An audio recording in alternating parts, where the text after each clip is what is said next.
എല്ലാവർക്കും സുഖമാണല്ലോ. എല്ലാവർക്കും സുഖമെന്ന് വിശ്വസിക്കുന്നു.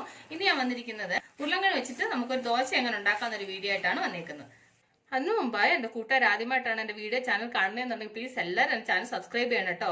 സബ്സ്ക്രൈബ് ചെയ്യണം. അതുപോലെ തന്നെ ബെല്ലൈക്കൻ പ്രസ് ചെയ്തിട്ട് ഓളന്ന് കൊടുത്താൽ ഞാൻ ഡെയിലി ഇടുന്ന വീഡിയോ നോട്ടിഫിക്കേഷൻ കിട്ടത്തുള്ളൂ. അപ്പൊ നമുക്കിത് എങ്ങനെ ഉണ്ടാക്കുന്നത്, ഇതിന് വേണ്ടുന്ന സാധനങ്ങൾ എന്തൊക്കെയാന്ന് നോക്കാം.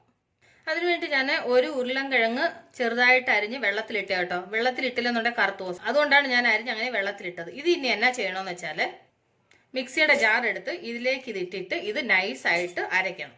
അപ്പൊ ഞാൻ ഇതൊന്ന് അരച്ചോണ്ട് വരട്ടെ. അപ്പൊ ഇതുപോലെ അരച്ചോണ്ട് വന്നു. ഇനി നമുക്ക് ഇതിലേക്ക് ഞാൻ 1 കപ്പ് ഗോതമ്പ് പൊടി എടുത്തു. എന്നിട്ട് ഇതിലേക്ക് ഒരു 1/4 കപ്പോളം ക്യാരറ്റ് തിരികിയത്, ഒരു 2 പച്ചമുളക്, ഒരു സവാള ചെറുതായിട്ട് അരിഞ്ഞത്, കുറച്ച് മല്ലിയില ചെറുതായിട്ട് അരിഞ്ഞത്, എന്നിട്ട് ഇതിലേക്ക് ഒരു 1/4 കപ്പോളം തൈര്, എന്നിട്ട് ഇതിലേക്ക് ഒരു 1/2 ടീസ്പൂൺ മുളക് പൊടി, ഒരു 1/2 ടീസ്പൂൺ മല്ലിപ്പൊടി, അതിൻ്റെ കൂടെ തന്നെ ഒരു 1/2 ടീസ്പൂൺ ഗരം മസാല, എന്നിട്ട് ആവശ്യത്തിന് ഉപ്പ്. എന്നിട്ട് ഇത് ഇത്രയും കൂടെ കൈകൊണ്ട് നന്നായിട്ട് മിക്സ് ചെയ്യണം. ഇതിങ്ങനെ മിക്സ് ചെയ്തു. ഇനി ഇതിലേക്ക് കുറേശ്ശെ വെള്ളം ഒഴിച്ച് മിക്സ് ചെയ്യാം. ഒരുപാട് വെള്ളം ഒഴിക്കേണ്ട, കുറേശ്ശെ ഒഴിച്ച് മിക്സ് ചെയ്താൽ മതി. ഒരുപാട് വെള്ളം പോലെ ആവരുത്, ഒരുപാട് കട്ടിക്കും വേണ്ട. ആ ഒരു പരുവത്തിന് വേണം മിക്സ് ചെയ്യാൻ. ഞാനത് നന്നായിട്ട് മിക്സ് ചെയ്തിട്ട് ഞാൻ അളവ് കാണിക്കാം. അപ്പോൾ ഇത് ഞാൻ നന്നായിട്ട് മിക്സ് ചെയ്തു.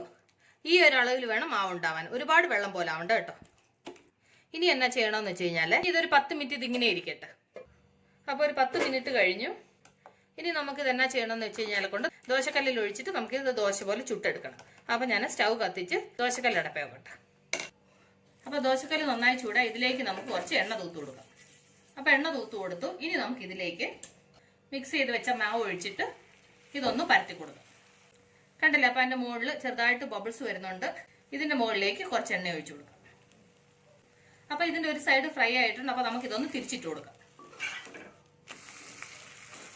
ആ സൈഡൂടെ ഒന്ന് ഫ്രൈ ചെയ്തെടുക്കാം. നമ്മൾ എന്നും ഒരേ രീതിയിൽ ഗോതമ്പ് ദോശ ഉണ്ടാക്കാം. അതിങ്ങനെ ട്രൈ ചെയ്ത് നോക്കിയേ, ഒരു പ്രത്യേക ടേസ്റ്റുമാണ്. ഇത് ഇനി പ്രത്യേക കറിയുടെ ആവശ്യമില്ല, കാരണം ഇതിനകത്ത് നമ്മളെല്ലാം ചേർത്തിട്ടല്ലേ ഉണ്ടാക്കുന്നത്. സോ അതുകൊണ്ട് ഇനി പ്രത്യേകിച്ച് കറിയുടെ ആവശ്യമില്ല. അപ്പോൾ ആ സൈഡ് ഫ്രൈ ആയി നോക്കാം. അപ്പോൾ ആ സൈഡും ഫ്രൈ ആയിട്ടുണ്ട്. അപ്പോൾ എൻ്റെ കൂട്ടുകാർക്ക് ഈ ഉരുളൻകിഴങ്ങ് കൊണ്ടുണ്ടാക്കി ഈ ദോശ ഇഷ്ടപ്പെട്ട് കാണുമെന്ന് വിശ്വസിക്കുന്നു. അപ്പോൾ നിങ്ങൾ എല്ലാവരും ട്രൈ ചെയ്യണം കേട്ടോ. നിങ്ങൾ എല്ലാവരും ട്രൈ ചെയ്യണം. നിങ്ങൾ ട്രൈ ചെയ്ത് നിങ്ങൾക്ക് ഇഷ്ടപ്പെട്ടാൽ നിങ്ങളുടെ ഫ്രണ്ട്സിന് ഷെയർ ചെയ്യുക, ലൈക്ക് ചെയ്യുക, വാല്യുബിൾ കമന്റ്സ് ഇടുക. അപ്പോൾ നാളെ നമ്മൾ പുതിയൊരു വീഡിയോയുമായിട്ട് പുതിയ റെസിപ്പിയുമായിട്ട് നാളെ നമ്മൾ വീണ്ടും കാണും വരെ ബൈ.